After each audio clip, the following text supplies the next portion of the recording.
Hello everyone, welcome back to my channel. Please subscribe my channel. Oh, Amy, our dear Amy Slaton. If you've been watching 1,000 Pound Sisters and really, who hasn't been captivated by this family's journey, then you know exactly what I'm talking about. We've seen her laugh, cry, struggle, and triumph. And through it all, we've rooted for her.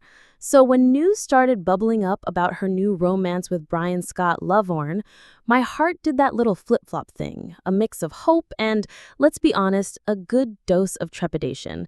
Now, before we dive deeper into this whirlwind romance, let's pause and appreciate how far Amy, Tammy, Amanda, Misty, and Chris have come. From those early days of immense physical challenges and deeply ingrained habits, they've collectively shed pounds, faced their demons, and carved out new lives. Each step, each surgery, each setback, and each victory has been shared with us, the viewers, making us feel like honorary members of the Slaton-Halterman clan. It's been an incredible journey to witness, and you can't help but feel a profound sense of pride for what they've accomplished. But back to Amy and Brian. The new season has just kicked off, and already Amy is all aflutter.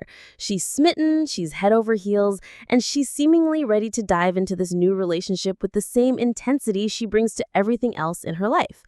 And that's where my heart, and it seems Amanda Halterman's heart, starts to ache a little. Remember Michael Halterman? It feels like just yesterday we were watching Amy navigate the complexities of that marriage. Michael, who, bless his heart, seemed to have a rather peculiar grip on Amy's life, even down to controlling her debit card.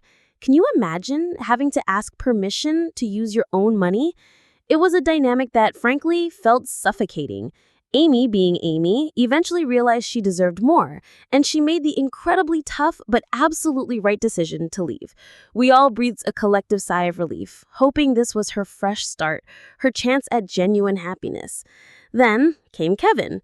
Another chapter, another hope. And just like with Michael, things started off strong, as they always seem to with Amy. She gives her all, she loves fiercely, and she invests every ounce of her passionate Scorpio self into her relationships. But then, as often happens, Kevin disappointed her. And when he did, we saw a side of Amy that was, well, a little dark. Not surprising, perhaps, for someone who feels so deeply, but heartbreaking nonetheless. Breakups are never easy, but for Amy, they seem to cut right to the core, feeling like the end of her world. After her marriage to Michael crumbled, Amy was a whirlwind of emotions, sad, mad, everything in between. Happy, not so much. It was tough to watch, especially knowing she had two tiny blessings, her beautiful sons under 2 years old. They should have been sources of immense joy, but instead, Amy was often tearful and utterly exhausted. It turns out there was a profound reason for her struggles, something that put a lot of her past behaviors into perspective.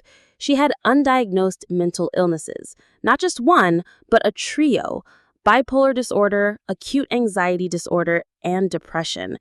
Hearing that news was a punch to the gut. It explained so much, and at the same time, it highlighted the immense burden she had been carrying. But, true to form, Amy faced it head on. She got help. She showed incredible bravery in seeking treatment, in opening up about her struggles, and in working to understand herself better. That, more than any weight loss or relationship, was her most profound victory. And now, here we are, at the start of a new chapter with Brian. Amy, ever the romantic, is starting strong. The question, the worry that tugs at our heartstrings, is whether this time will be different. Will this be the lasting happiness she so deeply deserves? Or is she, as Amanda fears, moving way too fast, perhaps outrunning the lessons of her past? We want to believe in love for Amy. We truly do. But watching her, knowing her history, it's hard not to feel that familiar pain of concern. We've seen her give her heart so completely, only to have it bruised. And as much as we hope for her happily ever after, we also can't help but brace ourselves for what might come next. What are your thoughts on Amy's new romance? Do you think she's finally found the one? Or are you, like Amanda and many of us, worried she's rushing into things?